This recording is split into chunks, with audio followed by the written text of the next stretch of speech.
In 1858, a wealthy London merchant named John Smith hosted a dinner for 200 guests. The centerpiece was a tiered cake covered in brilliant emerald green icing. The color was fashionable. The color was expensive. The color was copper arsenite. Within 6 hours, every person who ate the cake was vomiting blood. 21 died before sunrise.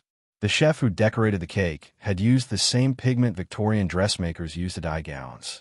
He did not know it was poison. Neither did the chemist who sold it to him. Neither did anyone. The color was simply called Sheely's green. It was in everything. It was in your wallpaper. It was in your dinner. For most of human history, the chef did not exist as a profession. Cooking was done by slaves, by servants, by mothers. The Romans changed this.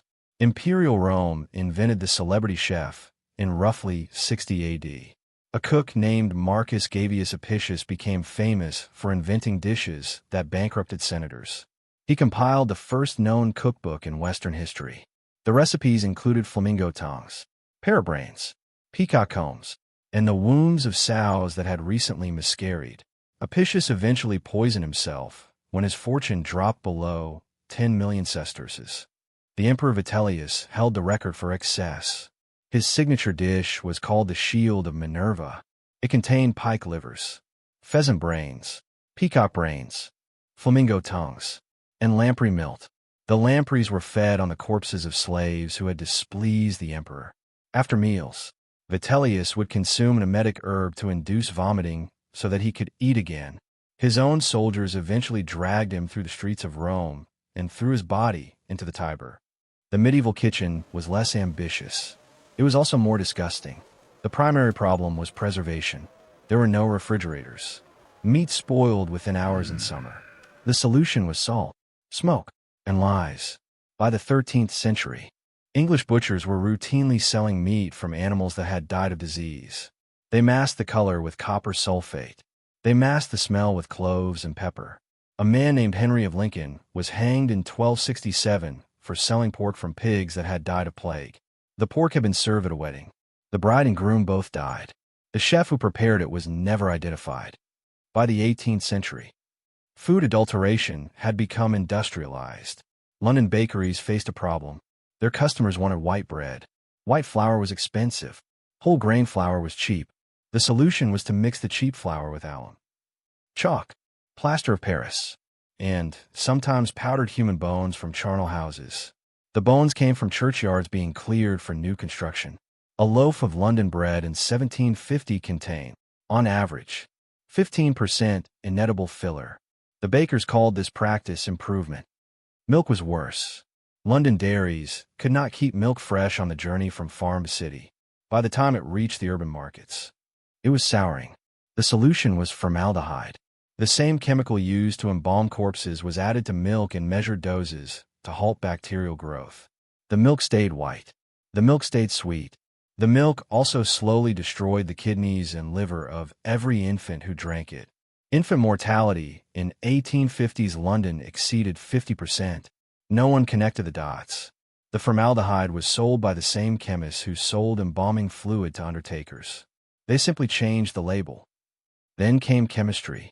The 19th century was the golden age of food poisoning, because chemistry advanced faster than regulation. In 1820, a German chemist named Frederick Acum published a book titled A Treatise on Adulterations of Food and Culinary Poisons. He revealed that British pickles were dyed green with copper. He revealed that British cheese was colored with red lead. He revealed that British candies contained mercury, arsenic, and ground brick dust. The book was a sensation. Acum was promptly framed for stealing books from the Royal Institution and fled the country in disgrace. The chemists he had exposed paid for the prosecution. Carl Wilhelm Scheele was a Swedish chemist who discovered chlorine, oxygen, and 7 other elements. He also discovered the most beautiful green pigment ever made. He synthesized it in 1775 from copper and arsenic. It was named Scheele's green. It was cheaper than every other green dye, and it was brilliant. Within 50 years, it covered Europe. It was in wallpaper. It was in children's toys. It was in artificial flowers. It was in candle wax. It was in cake icing. It was in candy. Queen Victoria's nursery was painted with it. Several of her children developed mysterious illnesses.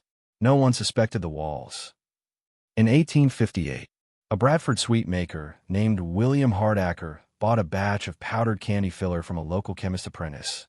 The apprentice had accidentally weighed out arsenic trioxide instead of plaster of Paris.